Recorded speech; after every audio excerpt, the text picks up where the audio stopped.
যদি আমরা একটা কাউন্ট করি কটা ইট মোটামুটি দিনে করতে হয় এরকম করে তুলে, তাও কতক্ষণ করো তাও এখানে কাজ? যে কাটি করছে হ্যাঁ, কতক্ষণ করো তাও কাজ? কাজ ওইখানে ধরেন মোটামুটি 10 ঘন্টা 8 ঘন্টা 12 ঘন্টা। ও ঠিক না? আচ্ছা। মানে তাও একদিনে কটা ইট করে দাও একদিনে? একদিনে কত 2000 বাইশ। এই এতগুলো ইট করে দাও?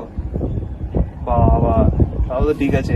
তাও মোটামুটি এখানে 10-8 ঘন্টা করে মানে স্যালারি কত হাতে বেতন? তাও মানে পার পিস কত পড়ে পার একটাই? পিস কত করে তাও ইটের? ইটের ওটা বলতে পারবো না পার পিস। আচ্ছা, ওটা তো সেই ভাড়া মালিকই বলতে পারবে। তা তোমার মোটামুটি স্যালারি কত মাসে? তো মান্থলি স্যালারি তো? না না, এটা সপ্তাহে।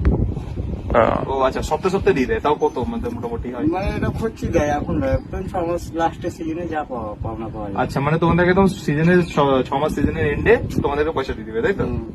ও আচ্ছা আচ্ছা, যাক ভালো। চলো কাকা, বলছি এই তুমি যে সাজাচ্ছ, ঠিক আছে, যে মোটামুটি পার ডে কটা করে নাও ইট তাও একদিনে? একদিনে 3500 3600। 3500-3600 হয়ে যায়? বা তোমারও সেই লাস্টে 6 মাসে গিয়ে মাইনে নাকি? মোটামুটি কত পাও তাও মোটামুটি? তাও একটা আইডিয়া। যেরকম ইট পারবে মনে করেন তার থেকে এরকম টাকা। এই হিসাব সব রেখে দেয় যে একদিনে কতগুলো ইট পাতলো? হিসাব রেখে দেয় নিশ্চয়ই। হ্যাঁ। ও আচ্ছা, তাহলে মোটামুটি তাও একটা অ্যামাউন্ট মানে কত পাও? 80 90। 80-90 হাজার দিয়ে দেয় 6 মাসের এন্ডে, তাই তো? হ্যাঁ। আর তার আগে শুধু খাওয়া দাওয়া টাওয়া দাওয়া? খাওয়া দাওয়ার টাকা নিয়ে আর দরকার হলে হট পাঠিয়ে যাচ্ছে।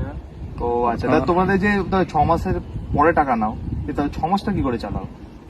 6 মাসে যে এখানে টাকা লেগে অফিসে। ও আচ্ছা, অফিস থেকে তোমাদের টাকা দেয়। এবার যে মেন টাকাটা সেটা তোমরা 6 মাসের এন্ডে কি পাও? হ্যাঁ ও আচ্ছা আচ্ছা, তো মোটামুটি তোমার 3200 ইট হয়ে যায় নাকি দিনে? হ্যাঁ।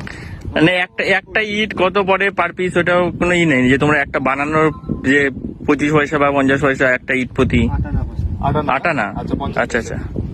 আচ্ছা আচ্ছা, তাহলে এখানে তো বোঝাই গেল 50 পয়সা করে তো per guys, ইট পড়ে। 50 পয়সা করে লাগে একটা ইট বানাতে। তো এরা 3500-3600 ইট বানায় এক এক দিনে। হিসাব করে নিন কত টাকা।